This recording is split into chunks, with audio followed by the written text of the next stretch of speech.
Nesta manhã nós vamos abrir a palavra de Deus em Lucas, capítulo 19,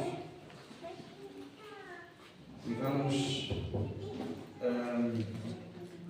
olhar para a palavra de Deus quando neste capítulo, é muito interessante que neste capítulo, Lucas capítulo 19, conta várias parábolas, histórias que o Senhor Jesus contou, e nós vamos olhar para uma história.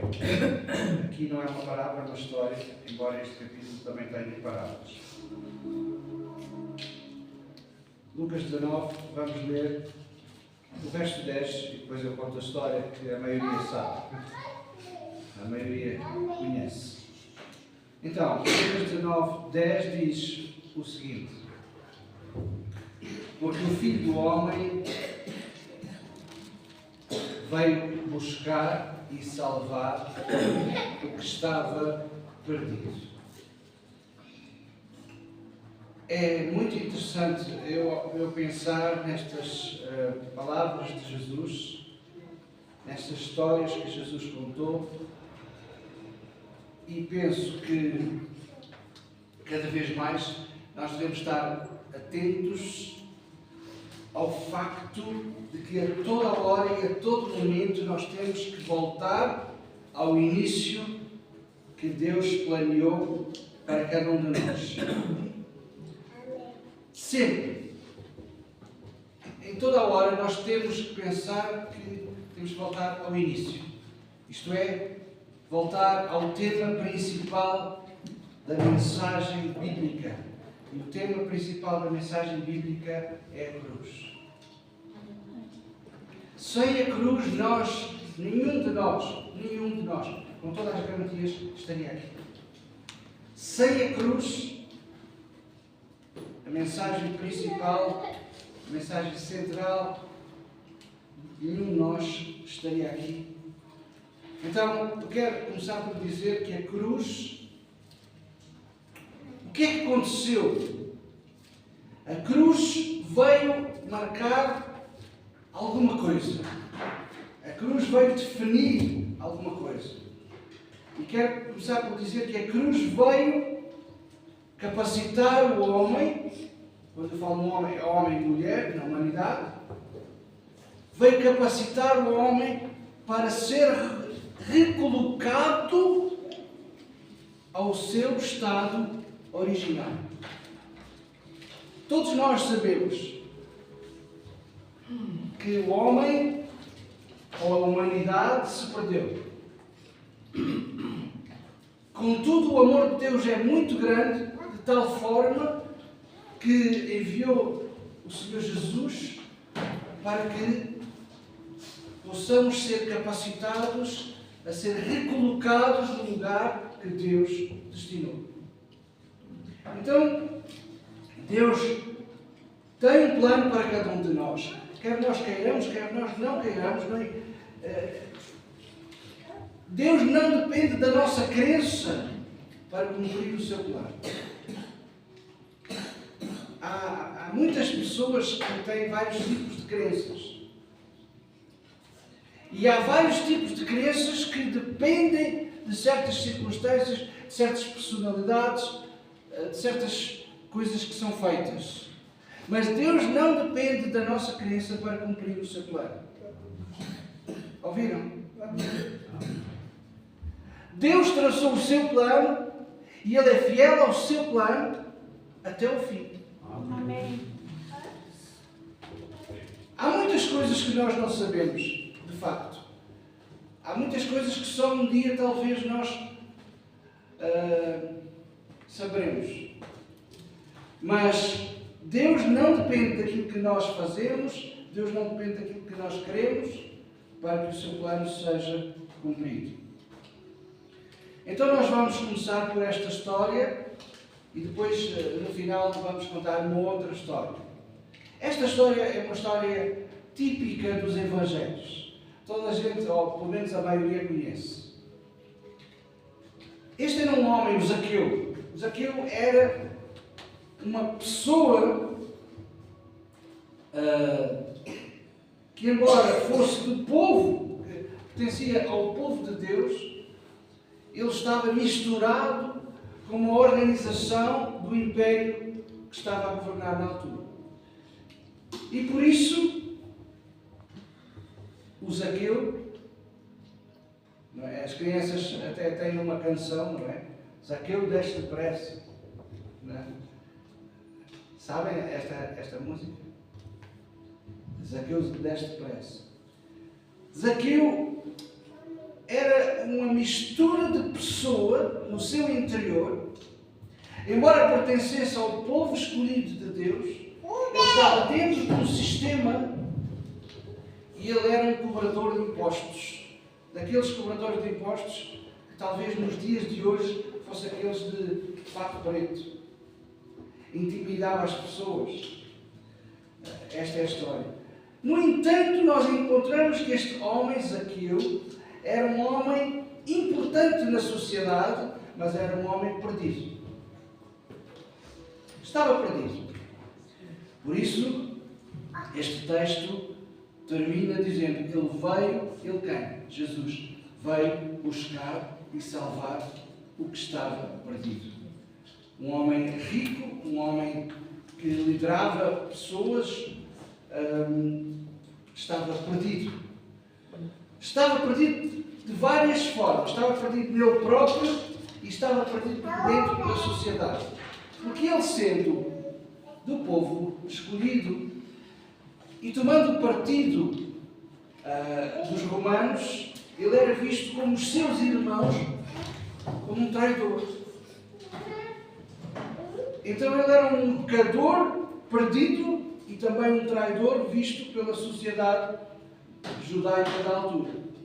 Jesus, ele veio para salvar este tipo de pessoa. Agora, pergunto eu, quando nós dizemos o homem, a mulher, a humanidade está perdida, o que é que está perdido na realidade? Vamos pensar nisto? O que é que está perdido? É o boneco? Não. Então eu vou, quem quiser apontar, quem quiser guardar e quem quiser depois ver no YouTube, é muito importante sabermos o que é que se perdeu. Primeiro ponto, perdeu a comunicação. O homem perdeu a comunicação com Deus. Foi bloqueada a comunicação com Deus. Quando Deus passeava lá no jardim do Éden, porque a Bíblia nos registra, nos conta que todos os dias, Deus ia ter com o homem. Eu esta semana estava a olhar para isto e estava... É tão interessante. Não era Adão que ia ter com Deus. Era Deus que ia ter com o homem. Porque assim sempre é. É Deus que vem ter com a pessoa. Deus diz, por volta, se nós olharmos para o cronómetro da altura, talvez por volta das 6 horas da tarde, Deus ia dizer: oi Adão, onde estás? Vamos conversar aqui um bocadinho? Vamos ter aqui assim, um tete-a-tete? E a partir de um momento essa comunicação foi cortada. Com a comunicação cortada, também foi cortada a relação. Não é? Imagine duas pessoas que se zangam, por qualquer motivo, elas não somente deixam de comunicar, como deixam de se relacionar. Não é? Há pessoas até que deixam de falar com fulano de tal, e se esse fulano de tal vier do passeio, mudam de passeio, porque a relação está cortada. É assim. As pessoas fazem isso. Não é? Então, a comunicação é cortada, já não existe mais nenhuma relação, logo não há comunhão. não há comunhão. Não há intimidade. Nem sequer há cumplicidade. Acabou.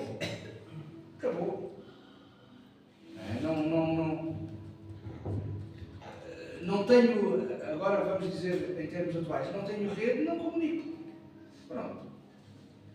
Não tenho saldo no telemóvel, não comunico. Acabou. Pronto. Alguns até vão mais longe. Bloqueiam. Pronto, acabou.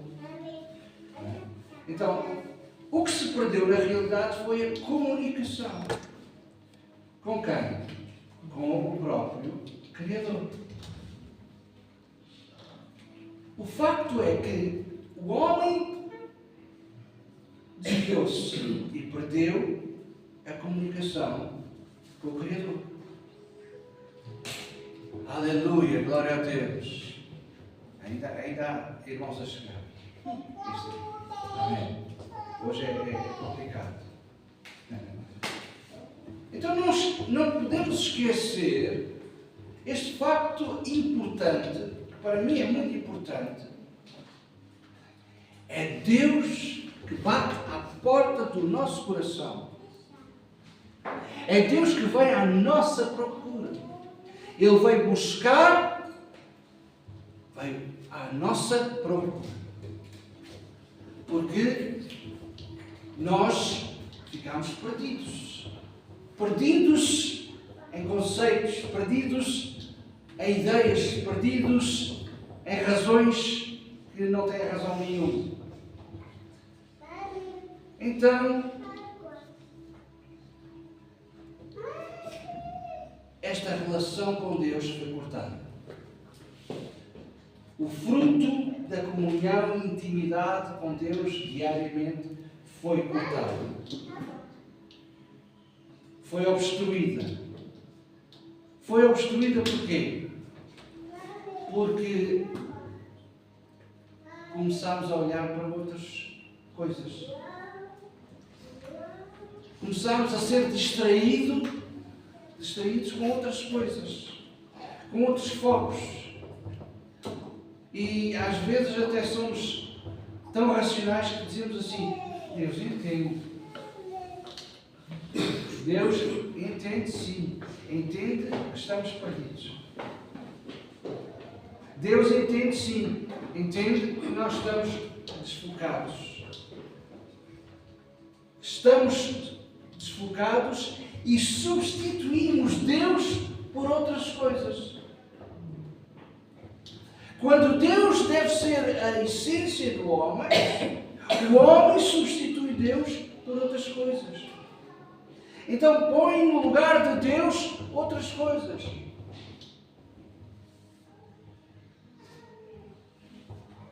Substitui Deus por ocupações, substitui Deus por distrações, ocupações e distrações que viram prioridades, em vez da prioridade de ser Deus. A maioria das pessoas ainda não se convenceu que a prioridade tem que ser Deus. Não é? Lá quando Jesus ensina os seus discípulos, ele diz: buscai primeiro.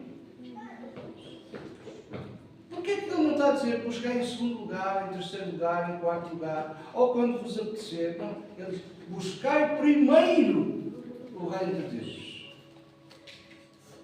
E depois, todas as outras coisas, aquelas que vocês se preocupam, vos serão acrescentadas.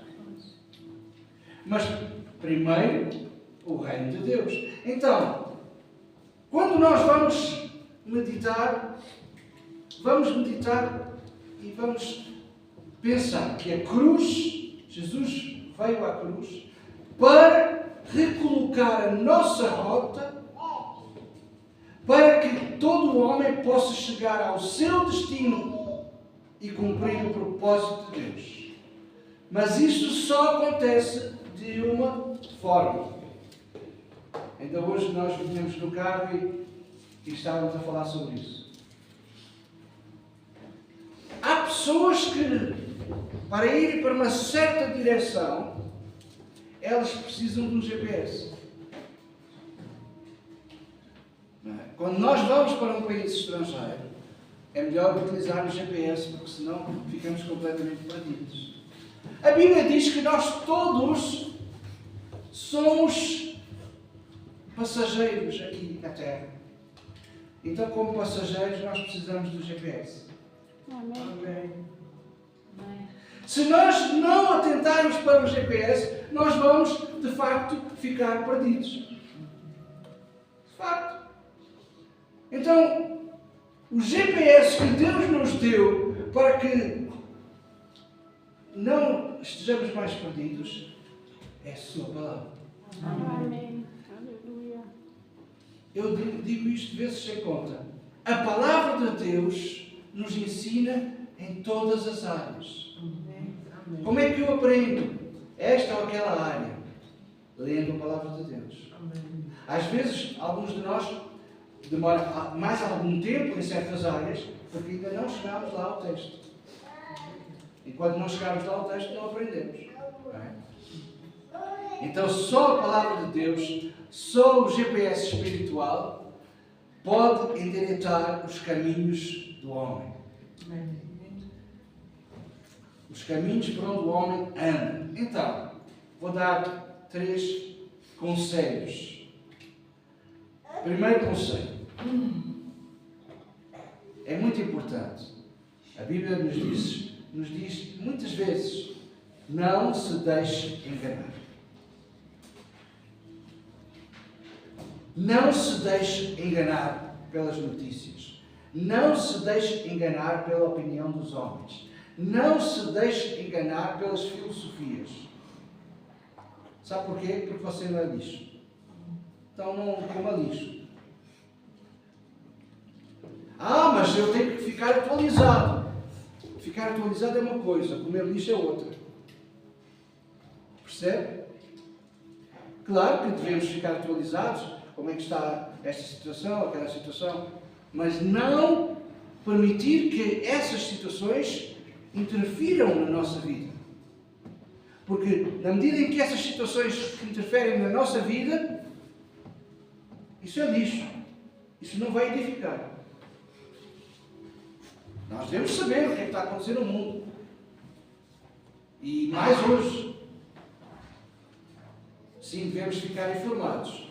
Mas não devemos comer aquilo que não edifica, aquilo que não dá crescimento. Não é?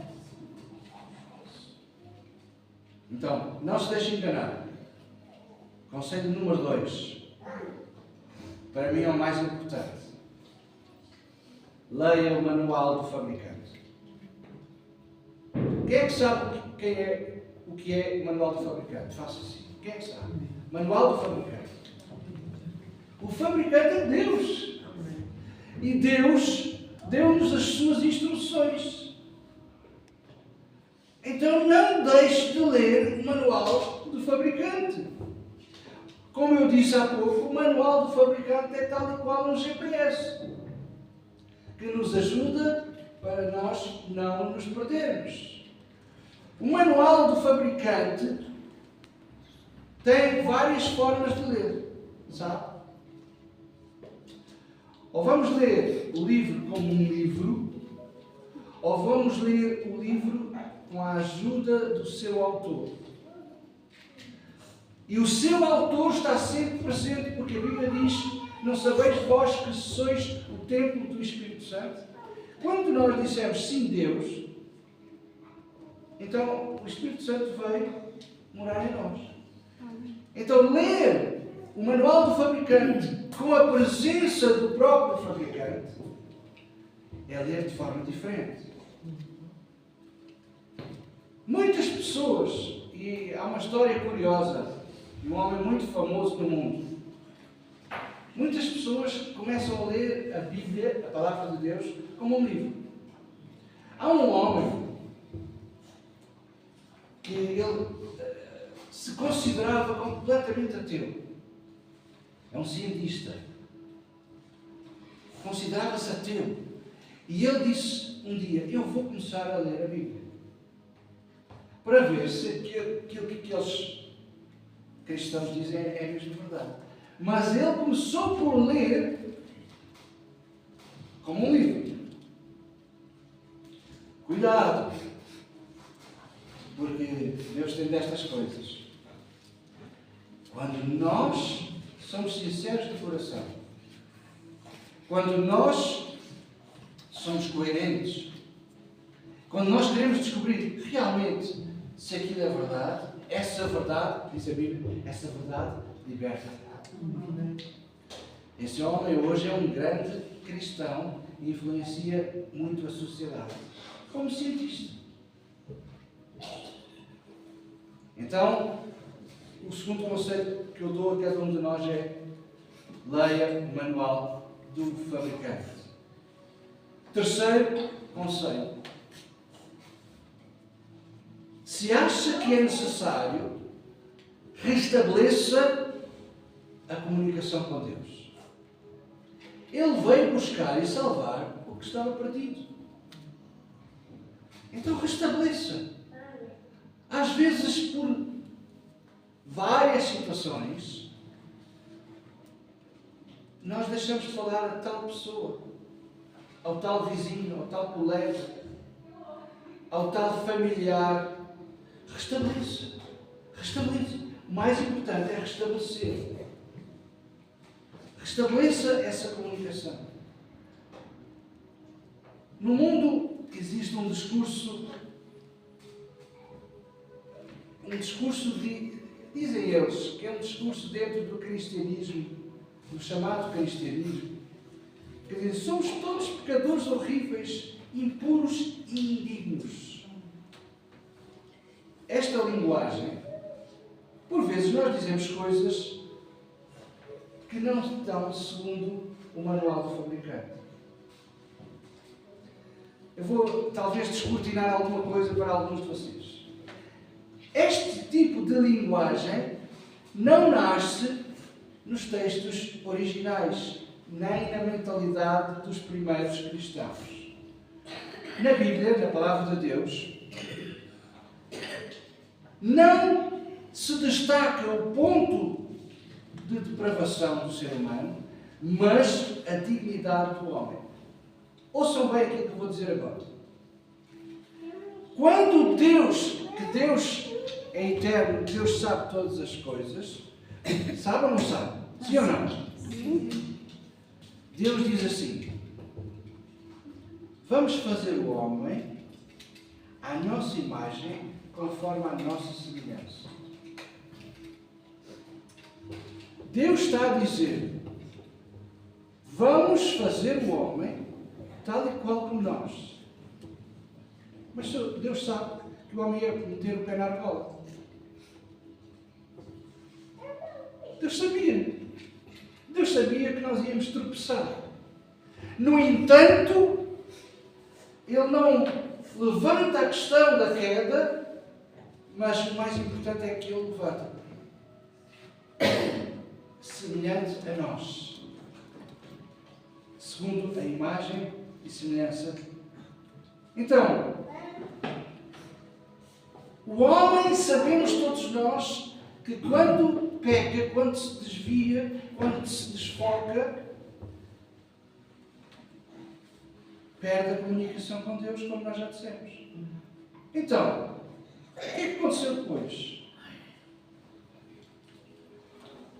O homem, a essência do homem, não perde, ouçam bem aquilo que eu vou dizer, a essência do homem não perde a imagem de Deus. No pensamento original no hebraico, quando diz pecado, diz errou o alvo. Tinha um alvo e errou. Não é? Para as pessoas mais novas sabem aquele jogo de setas. Não é? Alguns erram no alvo.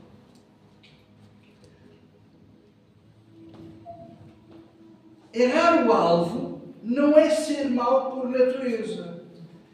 É o desvio da sua identidade. O Adão não era mau por natureza. Ele desviou a sua identidade.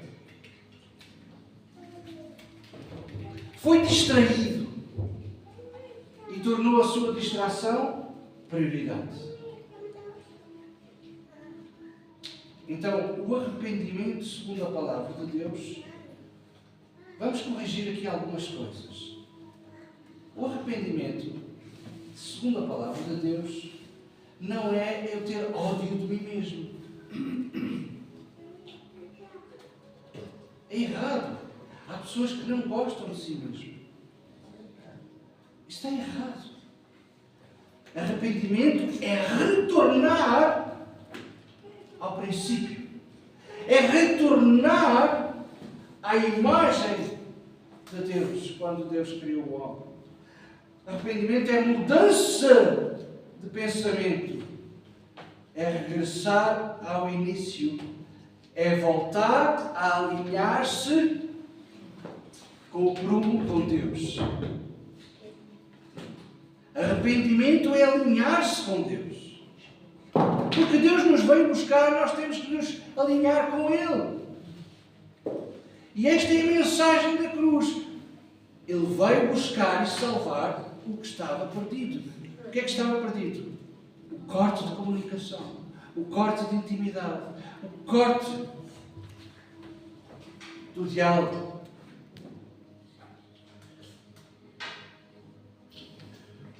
No pensamento hebraico diz que o homem até tem capacidade de se perder, mas também pode ser capacitado para reencontrar o caminho. Jesus disse certa vez: eu sou o caminho. E Jesus conta-nos histórias e parábolas que nos diz que Ele é o caminho. Então, pecar é errar o alvo. Os apóstolos, os discípulos, eles não construíam a sua identidade pela culpa. Eles retornaram a ver Jesus como Deus. Eles retornaram à comunhão com Deus. Veja só uma coisa muito interessante que está nas cartas paulinas. Nas cartas paulinas, nós, se lermos todas, vamos entender que as maiores igrejas da Grécia eram cheias de problemas. Mas problemas graves. Eu estou a falar para crentes, não é? Então vou explicar aqui algumas coisas. A igreja maior que existia na Grécia era Corinto, mas tinha problemas graves. Mesmo graves. Tudo o que vocês pensarem sobre problemas, ela tinha. Por outro lado, era uma igreja que usava os dons espirituais também, passo a expressão, com muita fartura. Mas havia lá muitas coisas esquisitas. No entanto, Paulo, quando escreve à igreja de Corinto, sabe o que é que ele diz? Seus malandros. Não, ele não diz isso. Ele diz, santos. Ele diz, talvez ele pense, eu podia dizer outra coisa, mas santos, retornem. Santos, voltem ao início. Santos. Sabe o que é que Paulo estava a fazer? Estava a falar pela fé. Ele estava a ver uma coisa e estava a falar outra. Estava a trazer aquela depravação toda para a santificação. Ele dizia, santos de Corinto. Mas ele teria, talvez, toda a legitimidade para dizer, vocês são, enfim. Não. Mas ele dizia, santos. Porquê que ele dizia de santos? Porque eles eram perfeitos? Não. Porque cada um deles estava num processo de transformação. Assim como nós. Todos nós deveríamos andar com uma tableta a dizer, estou em obras. Porque até à vinda do Senhor Jesus, todos nós, sem exceção, estamos em obras. Todos nós estamos num processo. Todos nós estamos num processo. Paulo falava desse processo. Paulo dizia assim: o bem que quero não faço. Era um processo que às vezes era doloroso. Mas ele dizia que não, este tal processo não termina em condenação. Porque ele diz depois à Igreja de Roma: quem está em Cristo, nenhuma condenação há. Então não se esqueça daquilo que eu disse. Não se deixe enganar. O nosso inimigo, que é inimigo de Deus, está sempre pronto a acusar. Falhaste aqui, falhaste ali, falhaste acolá. Não se deixe enganar. Nenhuma condenação há para aqueles que estão em Cristo. Quantos estão em Cristo aqui? Amém. Então eu quero-vos dizer, não tem que viver debaixo de condenação.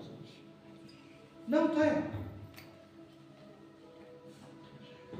O foco de Deus não é humilhar o homem, mas é libertar o homem. É tirar o homem da escravidão. Jesus nunca ensinou espiritualidade baseada na vergonha. Expor. Não. Jesus confrontava as atitudes, mas restaurava as pessoas. Jesus nunca disse: tu és um desgraçado. Não. Sempre sorria, sempre socorria, sempre abraçava, sempre curava. Veja, eu disse que começava com uma história, vamos terminar com outra. Não é? Lá em Lucas capítulo 15, conta uma outra história. A história daquele moço, bem moço, que um dia pensou: não quero viver mais debaixo do teto do meu pai. Eu até tenho direito a um dinheirinho a valer.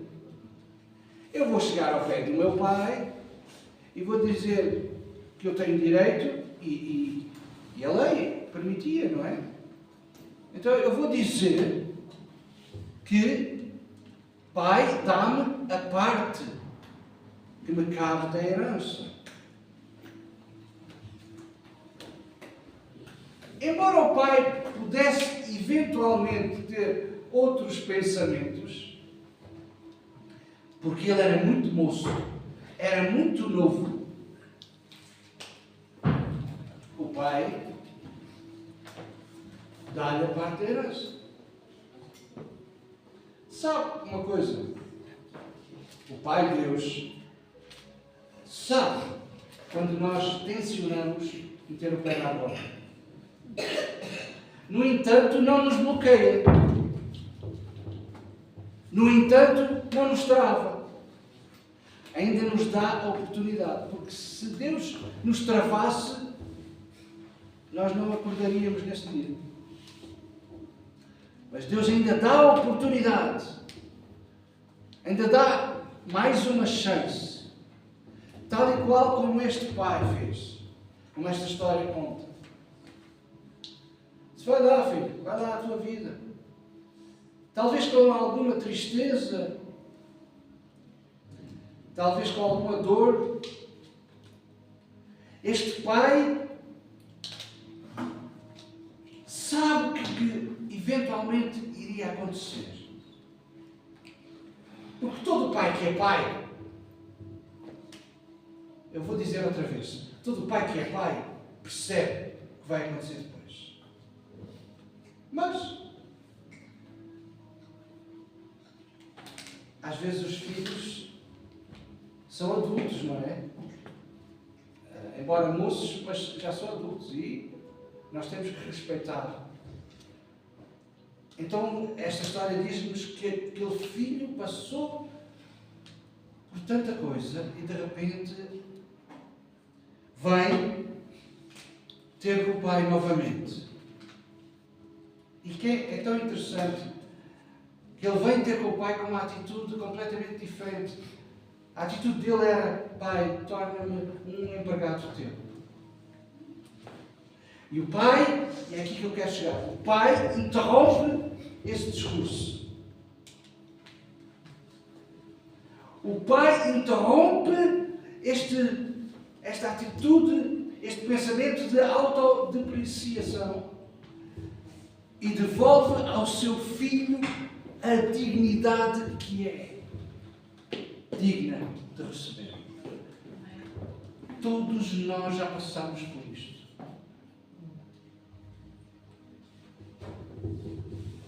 Deus está de braços abertos para todos nós que queiramos reatar a comunicação com Deus. Deus está de braços abertos para nos devolver a dignidade. Agora, esta mesma história, agora é a parte que dói mais. Esta mesma história conta-nos que havia um outro filho que estava em casa. Ouça bem agora, para mim é mais importante. Jesus veio salvar o que estava perdido. Mas havia um filho que estava em casa, comia à mesa com o pai, até comunicava com o pai, eu vou dizer assim, umas rezas e tal, mas estava perdido. Qual dos dois estava mais perdido? Aquele que saiu de casa ou aquele que estava dentro de casa?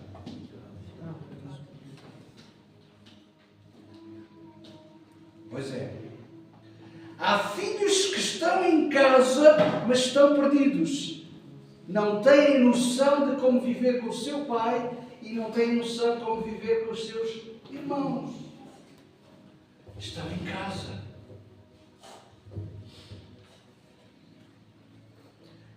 Esta história conta-nos a restauração e o ato de recolocação no devido lugar que Deus planeou para cada pessoa.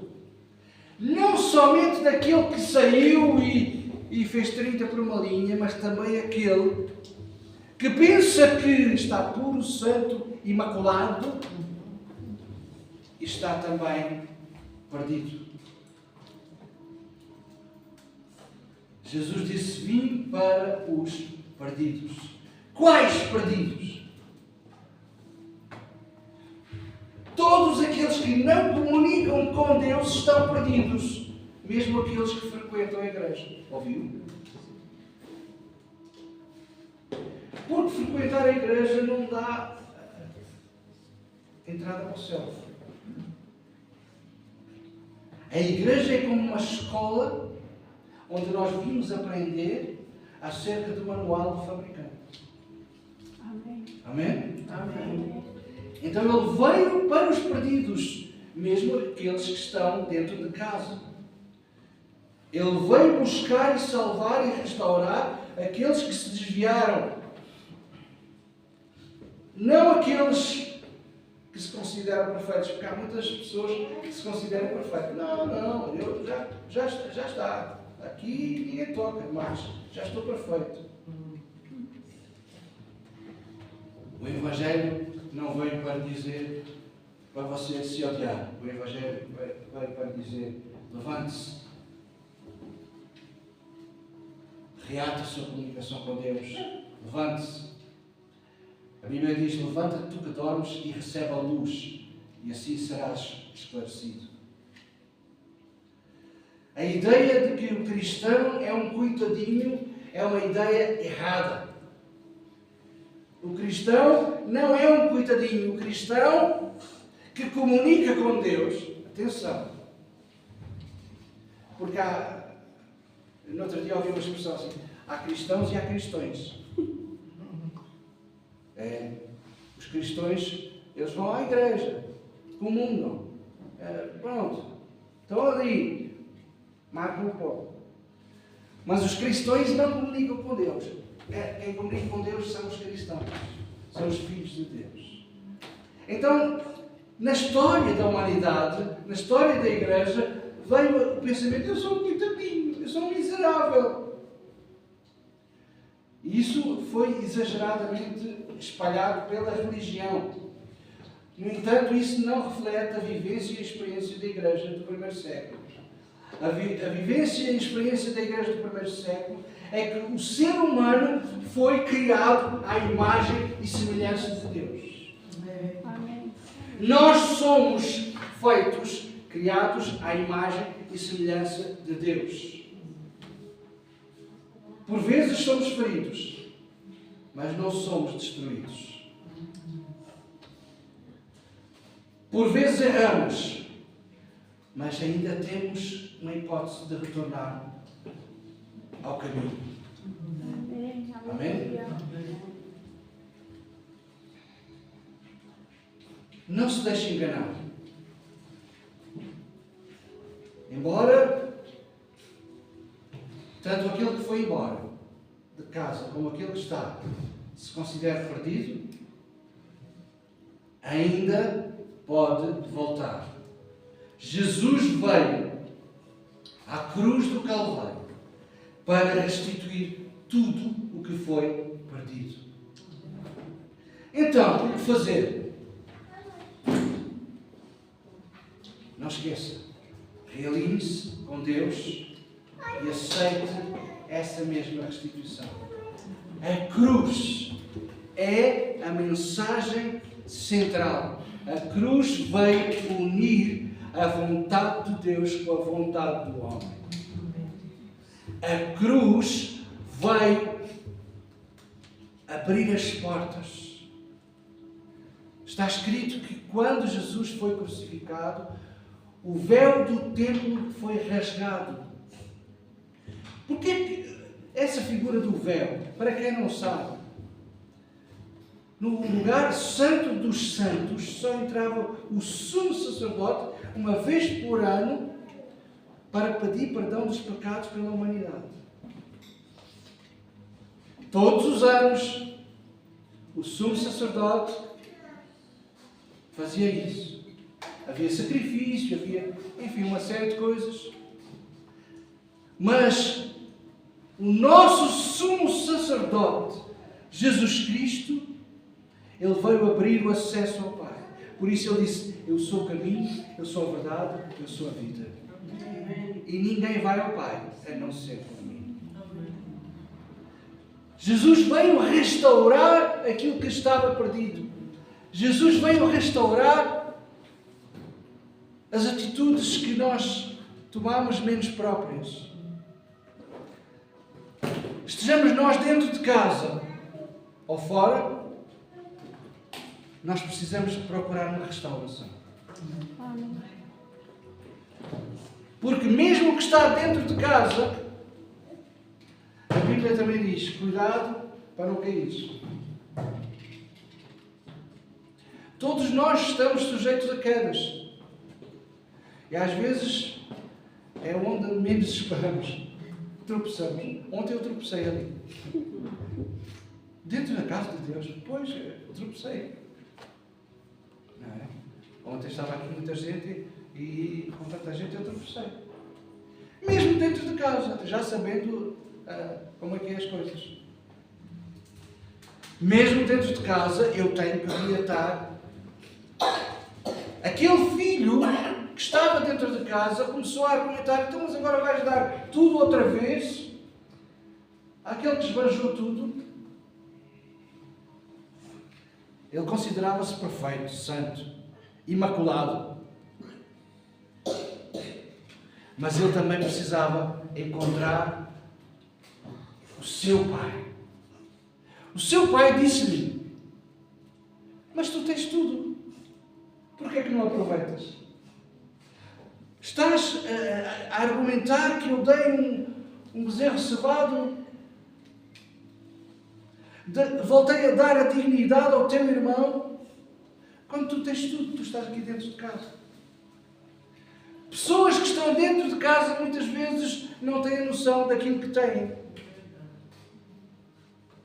Pessoas que estão dentro de casa ainda não encontraram o seu lugar, ainda não encontraram verdadeiramente a comunhão com Deus.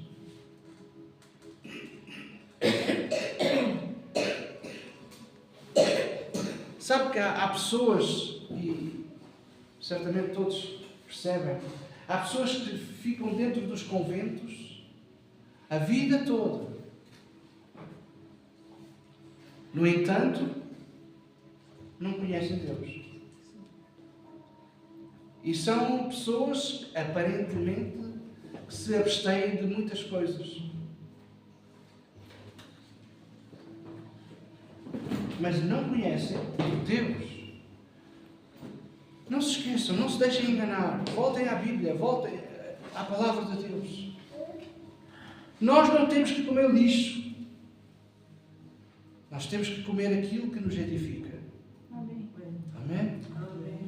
Então, vamos, nesta manhã, reatar a nossa comunhão com Deus. Convido todos para ficar de pé. Amém?